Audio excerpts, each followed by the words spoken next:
Muy buenos días, chicos. Les habla el profesor de Ciencia y Tecnología, el profesor Manuel Peralta. Vamos a iniciar la clase de hoy del curso de Biología, el tema fotosíntesis. ¿De acuerdo? Pero antes de comenzar la clase vamos a pedir una plegarias a nuestro santo patrono, San José Marelo, con un Padre Nuestro, muchachos. ¿De acuerdo? En el nombre del Padre, del Hijo, del Espíritu Santo. Amén. Padre nuestro que estás en el cielo, santificado sea tu nombre. Venga a nosotros tu reino, hágase tu voluntad, así en la tierra como en el cielo. Danos hoy el pan de cada día y perdona nuestras ofensas, así como nosotros perdonamos a los que nos ofenden. Y no nos dejes caer en tentación, mas líbranos de todo mal. Amén.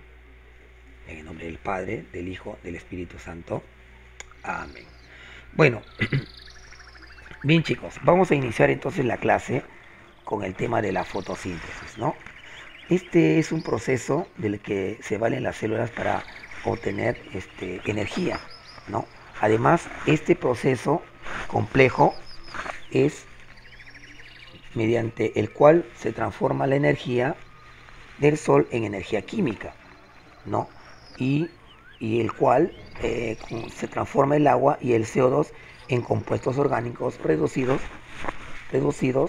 y en el cual liberan oxígeno. ¿De acuerdo?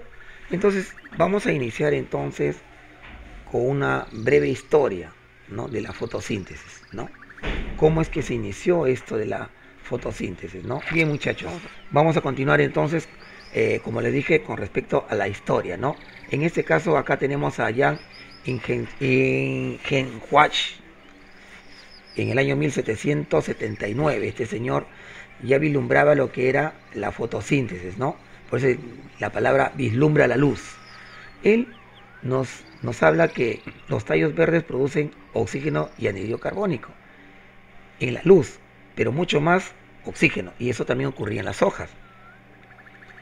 Pero en las partes no verdes, en este caso hablamos de los tallos, las raíces, los frutos, ¿no? Ahí producían solamente anhídrido carbónico. Entonces aquí, si ustedes se dan cuenta, en la primera, cuando hablamos de los tallos verdes, acá ves los tallos verdes, ¿sí? Correcto, producían oxígeno. Acá también las hojas verdes también producían oxígeno y anhídrido carbónico, ¿no? Pero más era el oxígeno.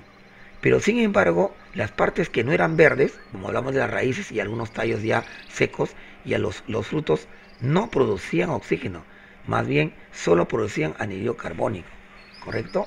Vamos con la siguiente, muchachos. Vamos con la siguiente, y en este caso hablamos de René Joaquín Henry, ¿no? En el año 1822 descubrió lo que llamamos la osmosis, ¿sí? ¿Cuál era su proceso con respecto a la osmosis, ¿no? Él hablaba que era un proceso espontáneo por el cual las moléculas del solvente atravesaban una membrana semipermeable, como la que vamos a ver en estos momentos, ¿sí? Ahí está, ¿no? Acá, por ejemplo, le aplicamos una presión, ¿no? Esta agua contenía cloro y sodio, y la membrana permeable estaba justamente aquí, y solo atravesaba agua pura, ¿no? La dirección del flujo del agua, ¿no? Y se hizo los experimentos con pepinos, ¿no? Pepinos verdes, y también con algunas legumbres, ¿no? En el cual se observa acá justamente el paso del agua, ¿no? Acá también. ¿Correcto? Vamos a continuar ahora con el siguiente señor. Este es Richard Wilstater. Este señor Wilstater, en 1913, ¿no?, él realizó un importante descubrimiento, ¿no? ¿Y cuál fue ese descubrimiento? ¿No? Él descubre la estructura atómica de la clorofila, y lo hizo, ¿no? Lo hizo en el año 1913, ¿correcto? Él lo hizo en ese tiempo, ¿no? Que hoy se sabe que es una molécula de clorofila que tiene 72, ahora en esos momentos, ¿no?, que tiene 72 átomos de hidrógeno, 55 átomos de carbono, 5 átomos de oxígeno, 4 de nitrógeno y un átomo de magnesio, ¿no? ¿Correcto? Muy bien. También había otro señor. Este señor se llamaba Joseph Priestley. En el año hizo un experimento. Este señor hizo un experimento bastante sorprendente, ¿no? ¿Qué quiere decir?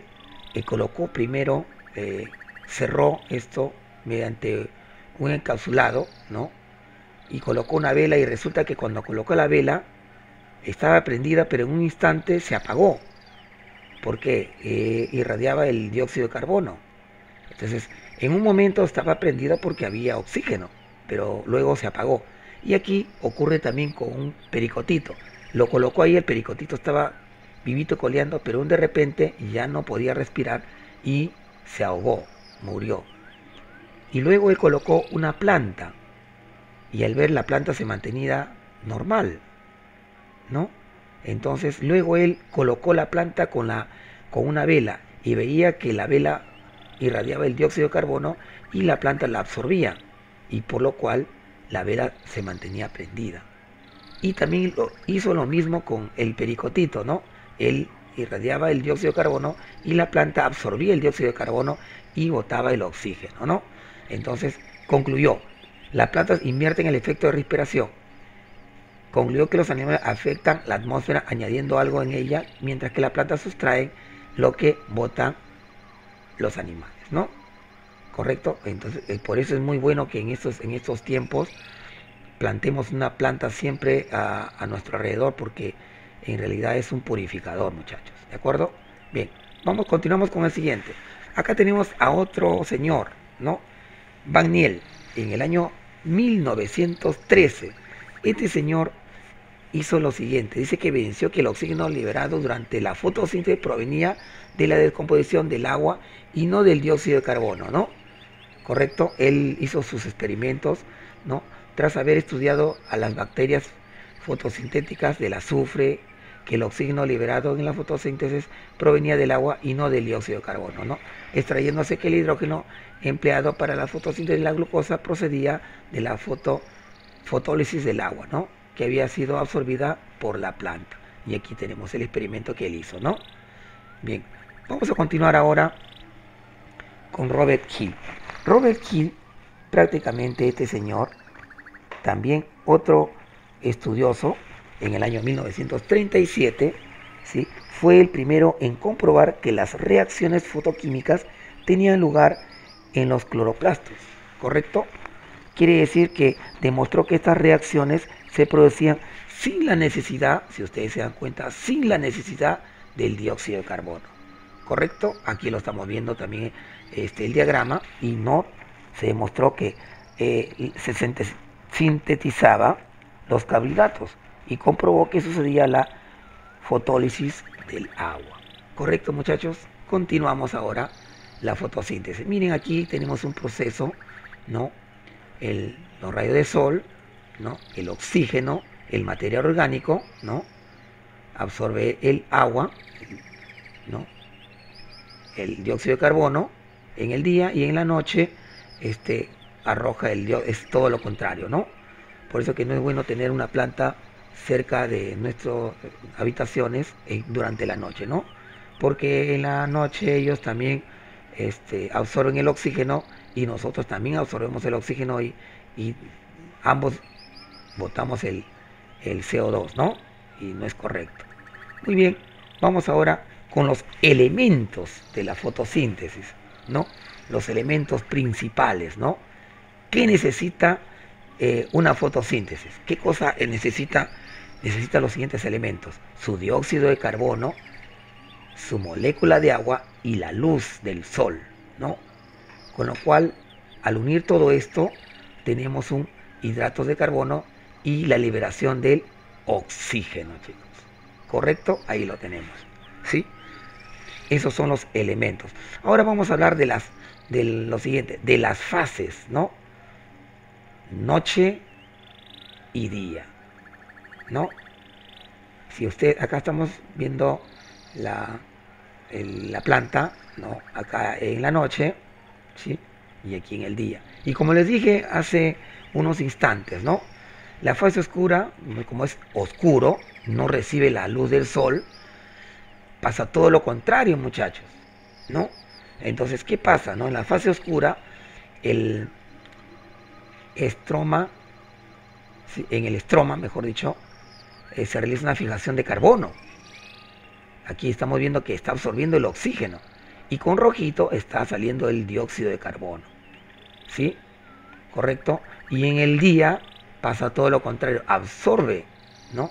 Absorbe el dióxido de carbono y resulta que el oxígeno sale liberado, ¿no?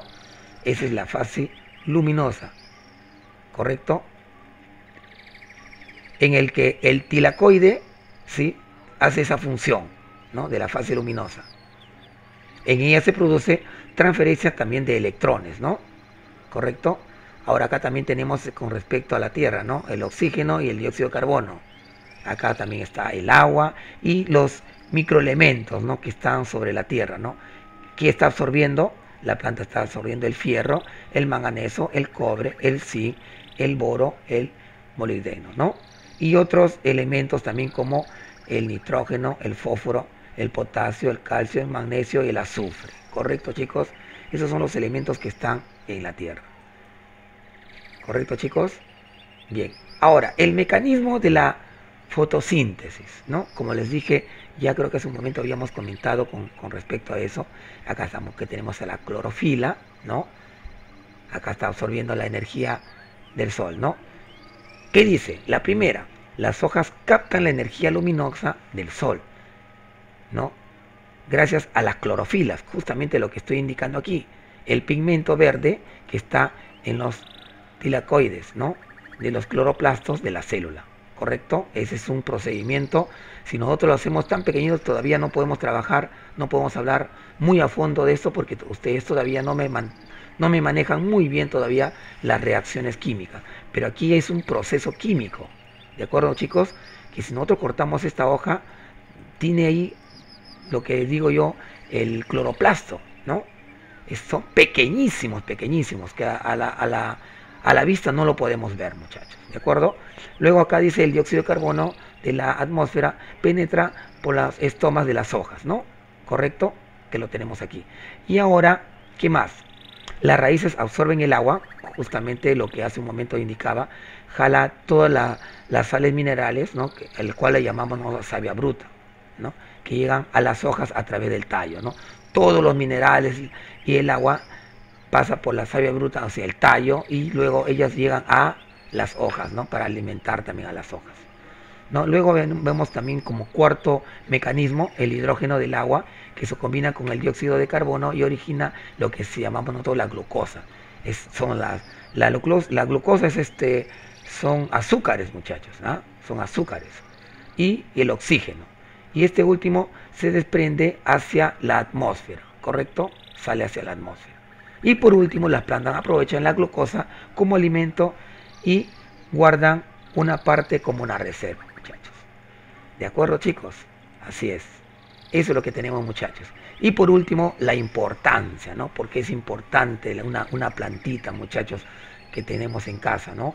Es importante porque ellos son el pulmón, ¿no?, el pulmón del mundo, ¿no? Sin las áreas verdes, pues lamentablemente nosotros no estaríamos viviendo, y porque son prácticamente parte de nuestro ecosistema, muchachos. Y otra cosa, la verdad que el pulmón del mundo se encuentra en Sudamérica, básicamente en la zona de la selva de Colombia, Brasil y Perú, ¿no? Es donde ahí tenemos nuestra selva también nosotros, selva alta y baja, con bastantes árboles que son el pulmón del mundo. ¿Correcto, chicos? Entonces, ya dicho esto, chicos, espero que lo hayan entendido. No lo he hecho tan difícil, muchachos, porque estamos cerca de los exámenes, y espero que lo hayan entendido bien, ¿sí? Y el modelo va a ser de acuerdo a lo que hemos hecho aquí en el video, y cualquier cosita ya saben, chicos, ¿correcto? A preguntar en las clases del Zoom. Bien, muchachos, entonces nos vemos hasta la próxima. No, la próxima semana son los exámenes, muchachos. Será hasta el próximo bimestre, chicos, ¿ya? Bien, chicos, nos estamos viendo. Cuídense, muchachos.